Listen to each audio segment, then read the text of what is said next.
বর্তমান কিছু সমাজের রাজনীতিবিদ, পশ্চিমাদের দালাল শুধুমাত্র নিজেদের উদরপূর্তির জন্য, নিজেদের ভোগ বিলাসিতার জন্য ইসলামকে, রাজনীতিকে ইসলামের বহির্গত বিষয় বলে আখ্যায়িত করেন। প্রিয় উপস্থিতি, শুধু তাই নয়, ইসলামের আইন সত্য জানার পরেও সেটিকে মধ্যযুগের আইন বলে আখ্যায়িত করে। আমি বলবো, ইসলামের আইন কোন মধ্যযুগের আইন নয়, ইসলামী আইন সর্বকালের আইন। ইসলামী আইন অতীতকালেও যেমন ছিল, বর্তমানে তেমন আছে এবং কিয়ামত পর্যন্ত তেমন থাকবে।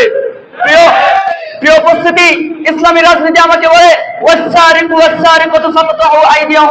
যে চোর, যে চুরি করে তার হাত কাটো। সুতরাং এই বিধান মানতে আমার অসুবিধা কোথায়? আমি তো চোর না।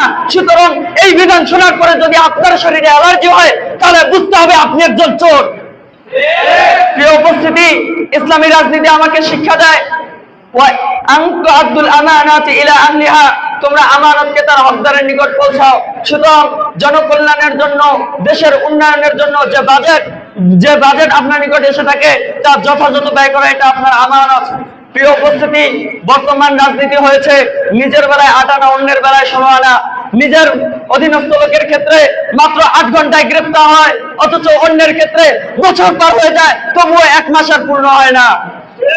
প্রিয় উপস্থিতি, ইসলামী রাজনীতি আমাদেরকে শিক্ষা দেয় না, ইসলামী রাজনীতি আমাদেরকে শিক্ষা দেয় যখন তোমরা মানুষের মাঝে ফয়সালা করো, তখন ন্যায়ের সাথে ফয়সালা করো।